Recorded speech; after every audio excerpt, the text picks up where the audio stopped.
Hello, welcome to Short Story Scene. I'm your host and storyteller, and here we have a tale called Conroy's Gap by Banjo Patterson. This was the way of it, don't you know? Ryan was wanted for stealing sheep, and never a trooper, high or low, could find him catch a weasel asleep, till Trooper Scott from Scotman's Ford, and the Bushman too, as I've heard them tell, chanced to find him drunk as a lord, round the Shadow of Death Hotel. Don't you know the place? It's a wide-side inn, a low grog shanty and a bushman trap, hiding away in the shame and the sin, under the shelter of Conroy's Gap. Under the shade of that frowning range, of the roughest crowd that ever drew breath, thieves and rowdies, uncouth and strange, were mustered around the shadow of death. The trooper knew his man would slide like a dingo pup if he saw the chance, and with half a start at the mountain side, Ryan would lead him a merry dance. Drunk as he was when the trooper came to him, and did not matter a rap. Drunk or sober, he was the same, the boldest rider on Conroy's Gap. "I want you, Ryan," the trooper said, "and listen to me if you dare resist.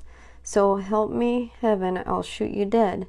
He snapped the steel on his prisoner's wrist, and Ryan, hearing the handcuffs click, recovered his wits and then turned to go, for fright was so sober as man as quick as all the drugs that the doctor know.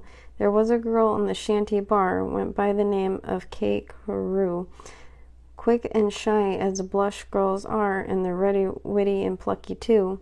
She loved this Ryan, or so they say, and passing by while her eyes were dim with tears, and she said in a careless way, "The swagman's round in the stable, Jim." Spoken too low for the trooper's ear, why should she care if he heard or not? Plenty of swagmen far and near, and yet to Ryan it meant a lot. That was the name of the grandest horse in all the district, for east to west. In every show ring, on every course, they always counted the swagman best. He was the wonder of Ranking Bay, one of the grand old snow-down strain, one of the sort that could race and stay, with his mighty limbs and his length and rein. Born and bred on the mountain side, he could race through the scrub like a kangaroo.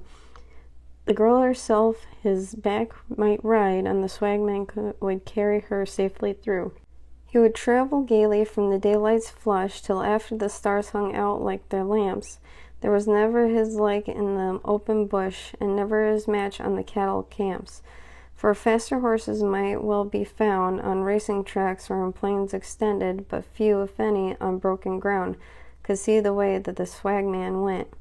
When the girl's father, old Jim Carew, was droving over on the Castlereagh with Conroy's cattle, and the wire came through to say that his wife couldn't live the day that he was 100 miles from home. The flies of the crow and never a trace, and through the pathless of the ocean's foam, he mounted straight on the swagman's back. He left the camp by the sundown light, and the shelters on the Martha Guy, awoke and heard the dead of night a single horse hurrying by. He crossed the Bogan and the Dandaloo, and many a mile of the silent plain, and the lonely rider behind him through, before they settled to sleep again. He rode all night, and he steered his course by the shining stars of the bushman's skill, and every time that he pressed his horse, the swagman answered him gamely still. He neared his home as the east was bright. The doctor met him outside the town. "Carew, how far did you come last night?" 100 miles since the sun went down."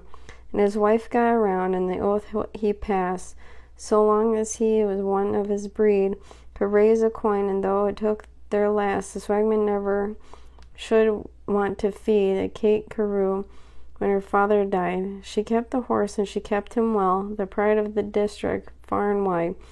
He lived in a style at the Bush Hotel. Such was the swagman, and Ryan knew nothing about could paste the crack.